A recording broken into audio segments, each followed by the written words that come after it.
जी, तो हम कक्षा आरंभ करते हैं। कल जो हमारी कक्षा थी उसमें हमने सामान्य और विशेष के भी पक्ष को हमने जाना था। तो अब जो है थोड़ा हम विशेष का अभ्यास करेंगे और फिर आगे बढ़ते हैं। तो विशेष जो था उसको हम देखते हैं। सामान्य तो हो गया था। सामान्य माने जो सुलभता से प्राप्त हो जाए, अनेक में प्राप्त हो, और ऐसा लक्षण जो सामान्यतः हम समानता के लिए करें। जैसे हम कहते कोई दो पदार्थ, जी, पर और अपर सामान्य।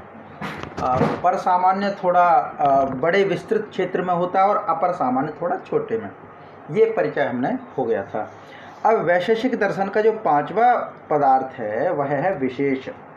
अब विशेष भी हमने कल पढ़ ही लिया था, पर एक इससे जुड़ा हुआ विषय है, तो हम आगे बढ़ते हुए इसको करते हैं कि वैशेषिक दर्शन का पांचवा पदार्थ है विशेष।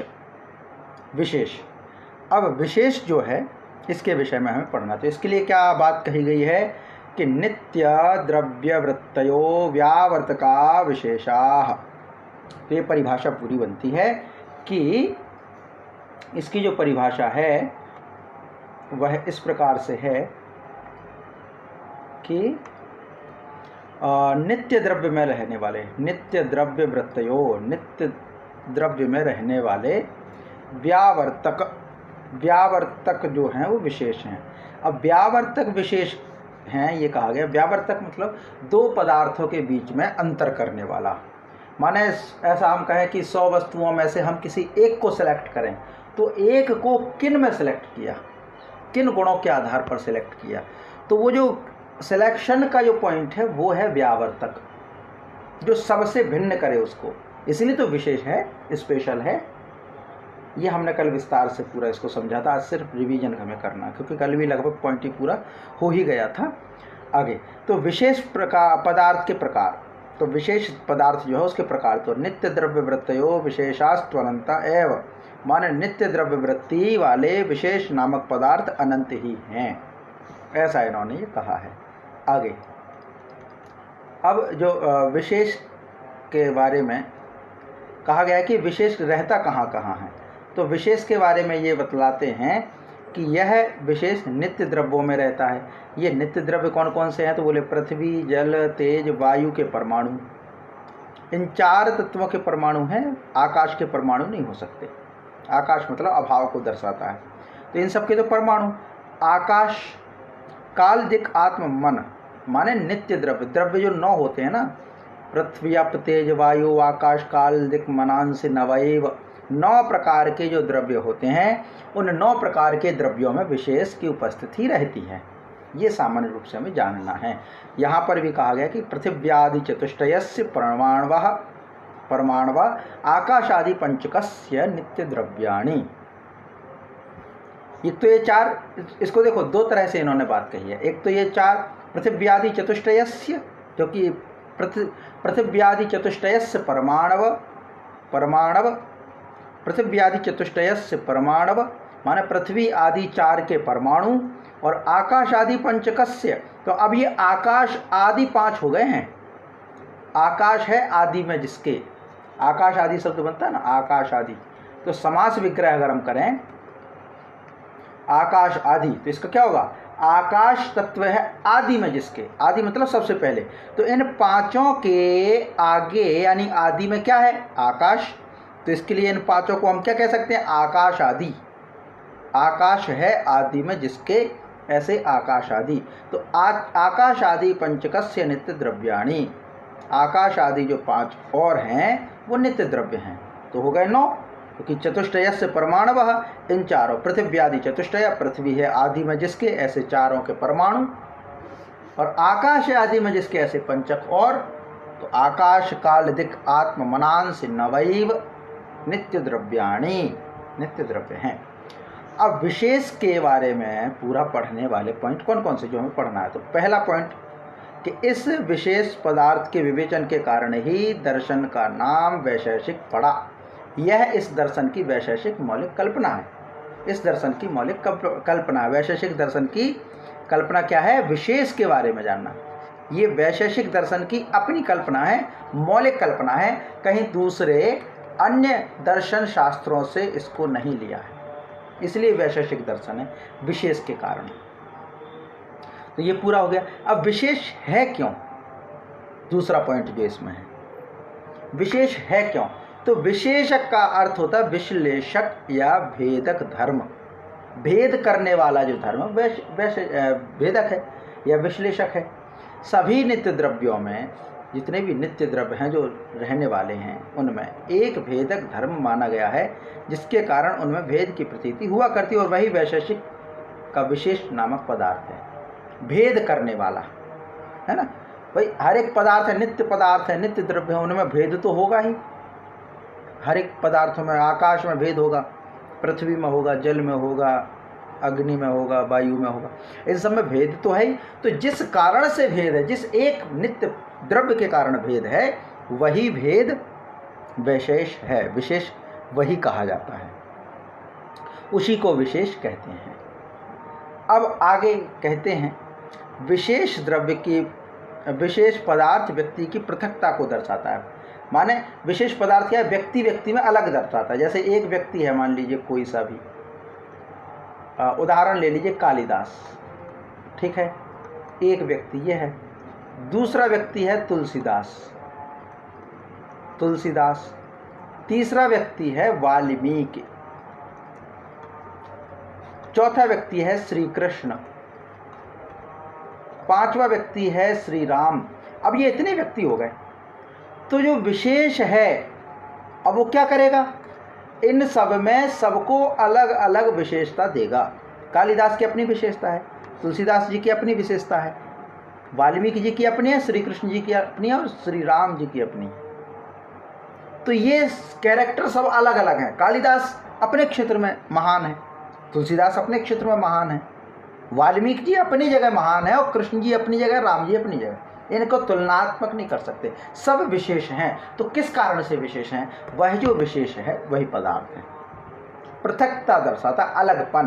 भाई तुलसीदास और कालिदास में क्या अंतर है, जबकि दोनों के नाम में दास जुड़ा है, एक तुलसीदास है कालिदास, फिर भी अलग क्यों? जो भेदक धर्म है वो विशेष है। तो तुलसीदास का विशेष तत्व अलग है, कालिदास का विशेष तत्व अलग है। तो वही विशेष तत्व इनकी विशेषता बतलाता है। तुलसीदास जी ने अवधी भाषा में कार्य किया, कालिदास ने संस्कृत में। वाल्मीकि जी ने रामायण लिखी है, कालिदास जी ने रघुवंशम लिखी है। इस तरह का जो विशेषता बन जाती है ना, वैसे ही भगवान श्री कृष्ण और राम, इनका भी अंतर है। तो ये व्यक्ति की पृथकता को दर्शाता है कि वो अलग कैसे है।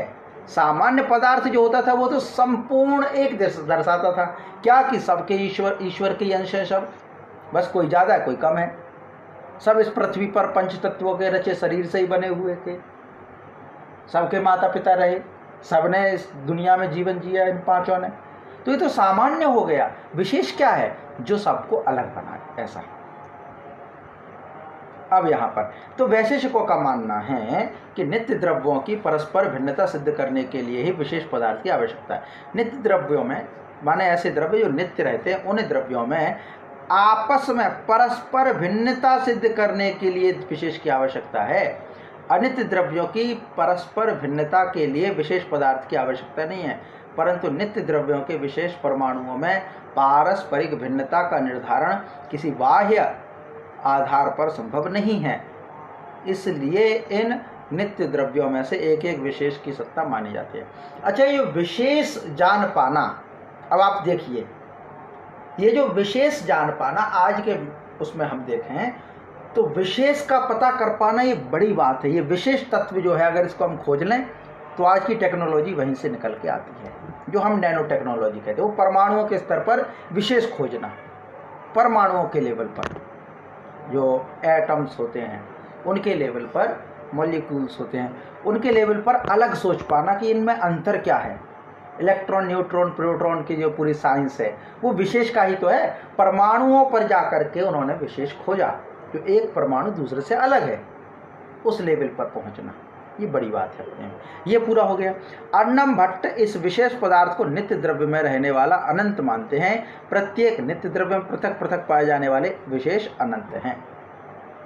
अनंत अनंत। अब जैसे परमाणु है तो हर एक पृथ्वी में कितने परमाणु होंगे, छोटा सा पत्थर उठाओ उसमें अणु परमाणु कितने होंगे, और उनमें भी अलग अलग विशेषता है, तो वो अलग अलग विशेषता अनंत हो गई, एक विशेष नहीं है, विशेष तो अनंत है।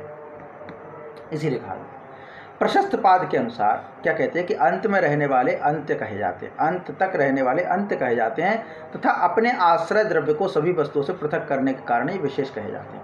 जो आश्रय द्रव्य है जिसमें ये विशेष पाए जाते हैं, भाई जिसमें ये विशेष गुण पाए जाएंगे वो आश्रय द्रव्य, तो आश्रय द्रव्य को अन्य सभी वस्तुओं से पृथक करते हैं ये, इसलिए ये विशेष कहलाते हैं। अब आगे परिभाषा आती है कि अंत्येषु भवा अंत्याः स्वाश्रय विशेषकत्वाद विशेषाः। अंत्येषु भवा अंत्याः, अंत में होते हैं इसलिए अंत्य हैं, और स्वाश्रय विशेषकत्वाद विशेषा, और अपने आश्रय को सभी वस्तुओं से अलग करते, विशेषकत्वाद विशेष होने के कारण इनको विशेष कहते हैं। विशेषक है ये आश्रय के, अपने आश्रय के विशेषक हैं, इसलिए इनको विशेष कहा जाता है। आगे कहते हैं विशेष पदार्थ द्रव्य गुण कर्म सामान्य से भिन्न है, क्योंकि ये केवल नित्य द्रव्य में ही संवेद होकर रहते हैं। विशेषास्तु नित्य द्रव्य संवेता, सप्तपदार्थी का श्लोक है ये, सूक्ति है। अब आगे ये कहते हैं रघुनाथ शिरोमणि आदि कुछ आधुनिक न्यायिक विशेष को पदार्थ नहीं मानते, ये कहते हैं। कौन कौन? रघुनाथ आदि जो शिरोमणि, जो आधुनिक न्याय यानी नव्य न्यायिक जो हैं, नव्य न्यायिक मतलब जो न्याय को माने वो न्यायिक, तो नव्य न्यायिक जो हैं वह विशेष को पदार्थ नहीं मानते। तो नव्य न्यायिक में कौन? रघुनाथ शिरोमणि इत्यादि।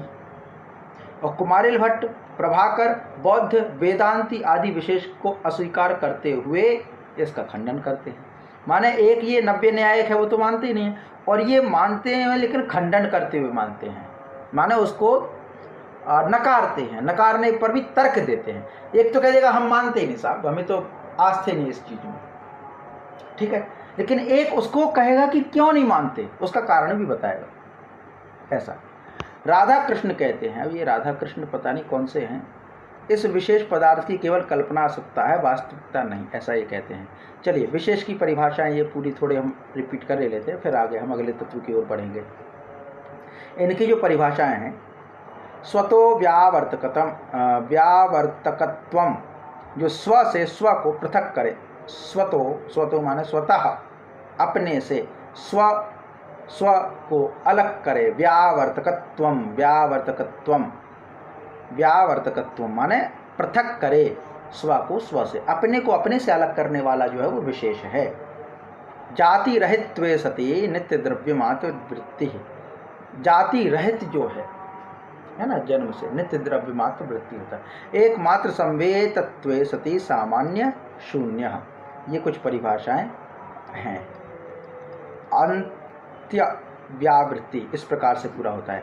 इन सभी परिभाषाओं का आशय है कि एक नित्य पदार्थ दूसरे पदार्थ से पृथक करने के कारण विशेष को भी पदार्थ मानना आवश्यक है। ये कुछ परिभाषाएं ऐसी बनी है, माने अनेक पदार्थ हैं, उन पदार्थों में भिन्नता देना, अलग अलग मानना, ऐसा। कणाद ने वैशेषिक सूत्र में विशेष पदार्थ के बारे में कहा गया है कि अन्यत्र अंत्यभ्यो विशेषभ्य, ऐसा। अब आता है अपना